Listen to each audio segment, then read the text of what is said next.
జీవం కలిగిన దేవుని నామం పేరట మన యూట్యూబ్ ఛానల్లో వాక్యం చూస్తున్న ప్రతి ఒక్కరికి కూడా వందనాలు చెల్లిస్తున్నాము. 21 వారాలు మనం పూర్తి చేసుకుని ఉన్నాం. 21 ఉపవాసాలు మనం ఇని ఉన్నాం కాబట్టి 21 రోజు మనం పూర్తి చేసుకుని ఉన్నాం. 22వ వాక్యాన్ని కూడా మనము ఈ లెంట్ డేస్ శ్రమ దినాల్లో మనం ఎక్కుతున్న 40 మెట్లలో 21 మెట్టు పూర్తి చేసుకుని ఎక్కి ఉన్నాం. 22వ మెట్లోకి మనము ఈరోజు ప్రవేశిస్తున్నాము. మరి 22 మెట్టు ఏంటి, ఎవరిది, ఆ మెట్టు ద్వారా మనం నేర్చుకుంటున్న విధానం ఏంటి అనేది మనం చూద్దాం. కీర్తనల గ్రంథం 102:4 అధ్యాయం.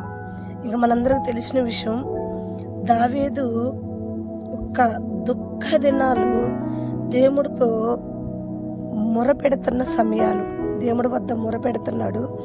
ఎలాంటి సమయము, ఈ వాక్యం మనకు చదివితే దావీదు ఎంత శ్రమలో ఉన్నాడో, ఎంత బాధలో ఉన్నాడో, ఎలాంటి దుఃఖంలో ఉన్నాడో ఈ వాక్యం ద్వారా మనకు తెలుస్తుంది. అలాగే దావీదు ఒక్కడే కాదు, ఇలాంటి స్థితిలో మనలాంటి వాళ్ళు అనేకలు ఉంటున్నారు.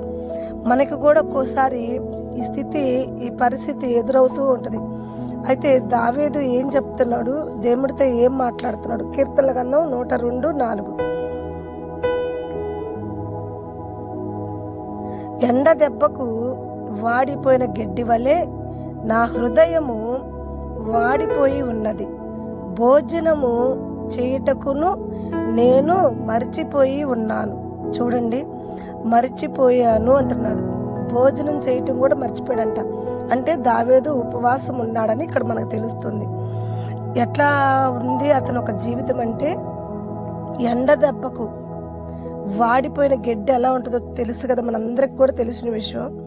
పచ్చగా ఉన్న గడ్డిని భయంకరమైన ఎండ ముందు వేస్తే ఆ ఎండ దెబ్బకి ఆ గడ్డి ఎలా ఉంటుందమ్మా, భయంకరంగా ఘోరంగా ఎండిపోయింది జీవితం అనమాట.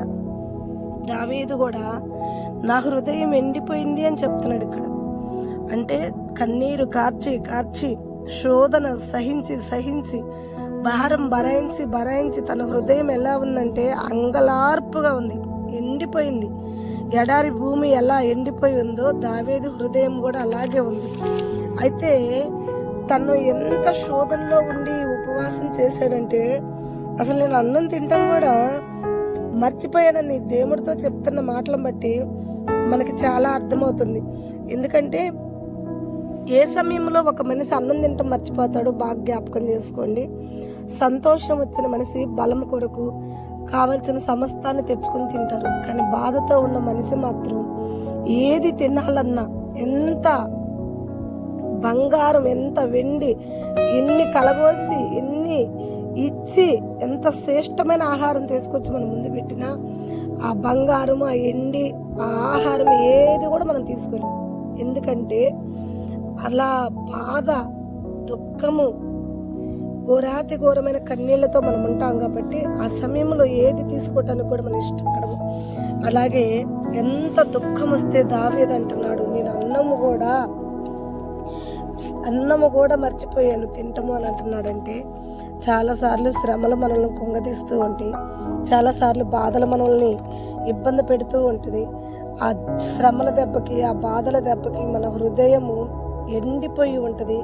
ఆ సమయంలో దానికి అన్నం తినాలని, నీళ్లు తాగాలని ఏమాత్రం కూడా అనిపించదు.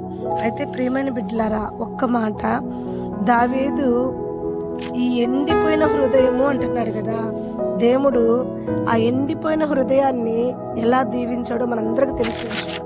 అలాగే మనము కూడా దావీదు వలె శ్రమగా ఉంటే, ఆ భోజనం చేయటం కూడా మర్చిపోయి మన జీవితాలు బతుకుతూ ఉంటే, దేవుడి వద్ద దావీదు మాట్లాడినట్టు, దావీదు ప్రార్థన చేస్తున్నట్టు, దావీదు మనవి చేస్తున్నట్టు మనము కూడా ప్రార్థన చేద్దాం. ఈరోజు వాక్యం ద్వారా మనం నేర్చుకుంటుంది అదే. దావీదు అంటున్నాడు, అయ్యా ఎండ దెబ్బకి గడ్డి ఎలా ఎండిపోయిందో నా హృదయం కూడా నా శ్రమల దెబ్బకి ఎండిపోయింది అంటున్నాడు. ఒకవేళ ఆ స్థానంలో నువ్వు ఉంటే, ఆ పరిస్థితిలో నువ్వు ఉంటే భయపడద్దు.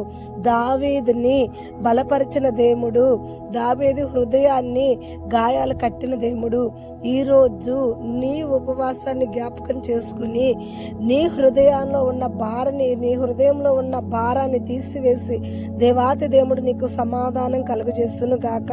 God bless you.